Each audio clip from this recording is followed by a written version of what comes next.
Richard Martineau. Les commentaires haineux prennent certains animateurs. Martineau s'en régale.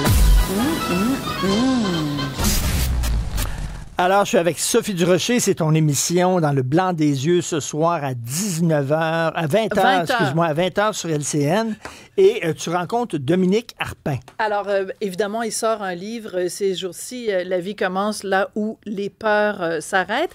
Et, écoute, toi, je sais que c'est un mystère pour toi, Dominique Arpin. Pour moi, c'est un petit peu un mystère aussi. Pourquoi ce gars-là qui a, on le sait, vaincu un cancer il y a maintenant 12 ans, un cancer du rein, pourquoi est-ce qu'il a tant besoin de repousser ses limites, sortir de sa zone de confort, faire des ultramarathons, monter le Kilimandjaro, vivre dans la souffrance? Un ultramarathon, c'est quoi? C'est un marathon qui est beaucoup plus long qu'un marathon normal.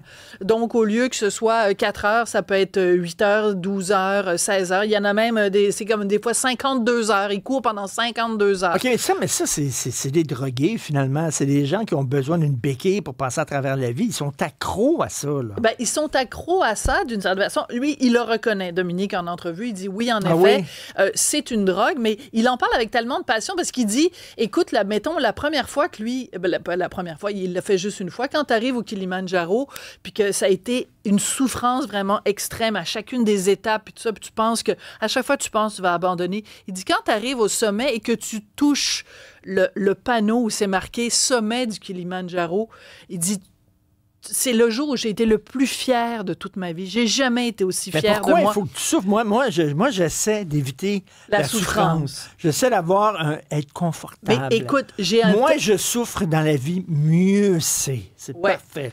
Alors, c'est quoi ces gens-là qui recherchent... Toi, ton marathon, c'est toutes sortes d'autres formes de marathon, finalement, dans la vie.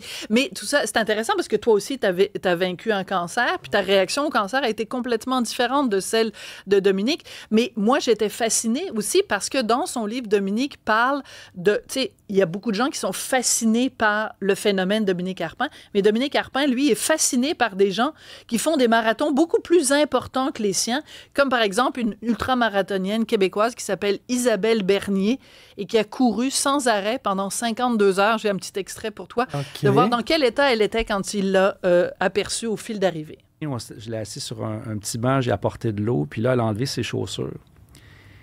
Et je te jure, cette vision-là me hante encore aujourd'hui. Là. Je t'en parle, puis je les vois, ses pieds. Là. J'avais jamais vu ça. Toute la plante de ses pieds était recouverte par une ampoule géante d'à peu près 1 pouce et demi. Elle était brûlée au 2e degré. C'est ce que le médecin est venu diagnostiquer. Là. Mais comment elle a fait pour courir? T'as pas parlé des ongles? Elle a perdu 5 ongles. 5 ongles en plus d'avoir les 2 pieds recouvertes d'une... ça a l'air le fun. J'ai le goût de faire ça, moi. Alors, c'est drôle. J'ai le goût de faire ça, de courir pendant 52 heures. Fait que c'est pour ça, c'est exactement ce que j'ai dit à Dominique. Puis j'ai dit, écoute, t'es censé écrire un livre pour encourager les gens à sortir de leur zone de confort. Puis tu leur dis, écoute, il raconte dans le livre, à un moment donné, que quand il a fait, lui, un ultramarathon, il dit, à un moment donné, j'avais tellement mal, j'avais l'impression qu'on m'injectait dans les veines du métal liquide.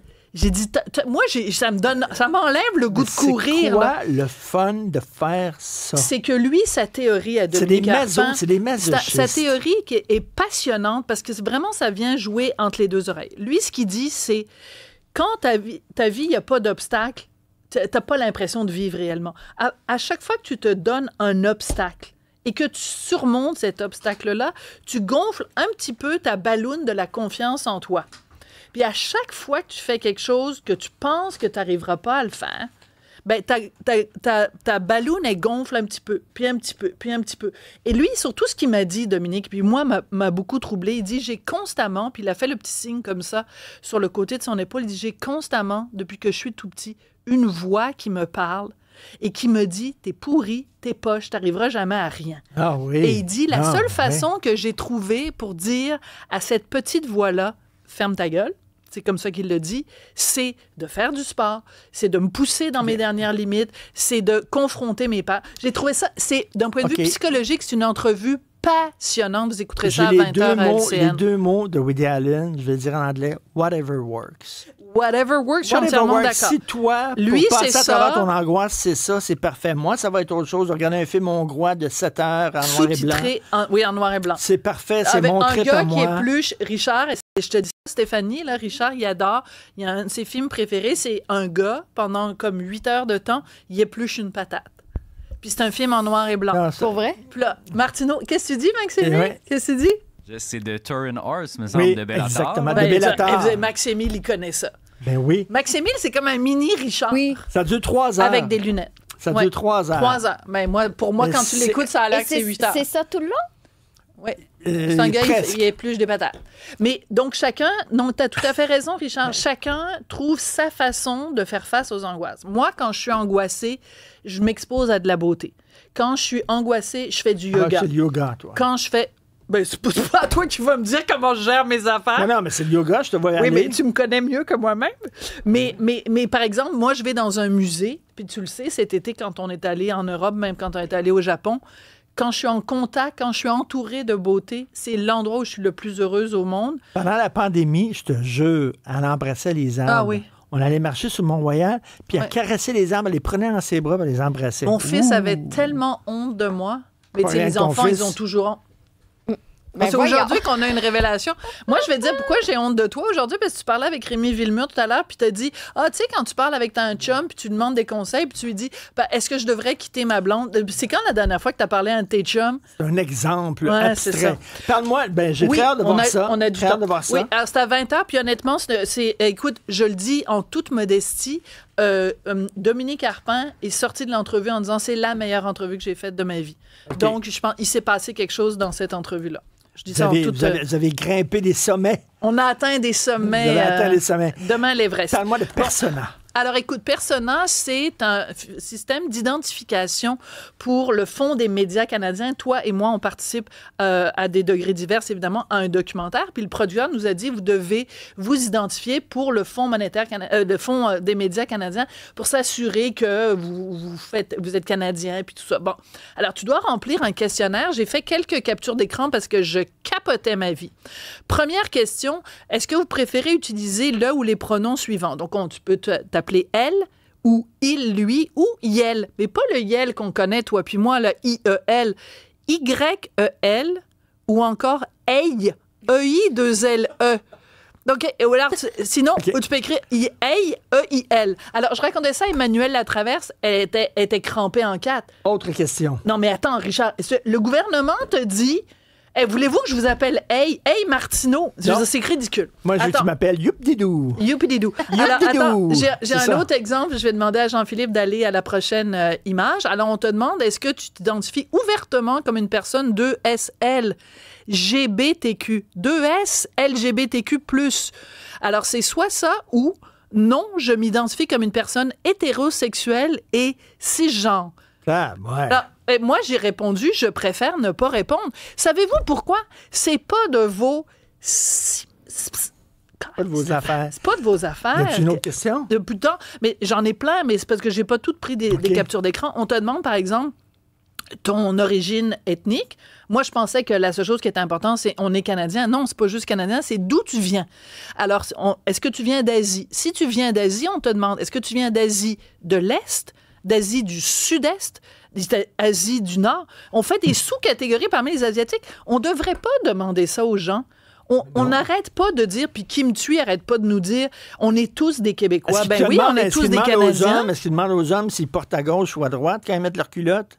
Ben non, Est-ce que ta place à gauche ou à droite? Non, mais ça dépend des caleçons que je porte ce jour-là, Richard. Okay. Il y a des plis, des fois. OK, les gars, c'est vraiment pas intéressant, votre conversation. Nous, on se pose pas ces questions-là. Alors, et puis, y a-t-il une autre question? Non, mais il y a plein de questions comme ça. Ben, tu l'as fait, tu l'as rempli, le questionnaire. Mais de demander aux gens avec qui ils couchent, comment ils s'identifient, c'est quoi leur genre, ça n'a rien à voir avec tes capacités à être dans un documentaire ou dans une émission de télé. Ridicule. Et eux disent, ben, c'est pour faire des sondages, pour s'assurer que ça reflète la diversité canadienne. L'État n'a pas d'affaires dans notre chambre à coucher. Exactement. Mise en onde, c'était Jean-Philippe Leroux à la recherche, Maximile Sayer à la mise en ligne, Olivier Guillet, le géant, et à la régie, Maximile Sayer, gardien du temps. Impitoyable!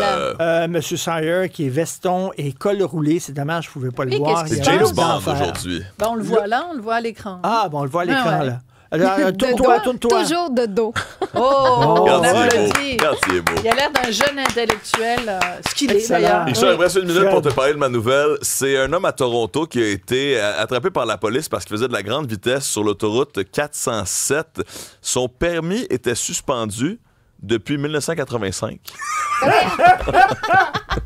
Il avait, entre-temps, été arrêté 20 fois et pendant que son permis était suspendu. Et bon, il a été remis là, à la police régionale de cette section, le Halton Regional Police, suite à l'arrestation. Il faisait 144 km/h avec un Ils permis viennent au passé. Canada Quand même. et pourraient conduire des camions. Ben, il était à Toronto, là. Il était pas loin de Ah, l'épicentre ben, de cette problématique. Ben, il va pouvoir conduire des poids lourds. Merci beaucoup à tout le monde. Bon, très long week-end. Il y a une programmation aussi à Cube tout le week-end.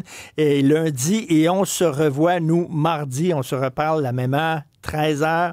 Bye 15 bye. heures. 15h.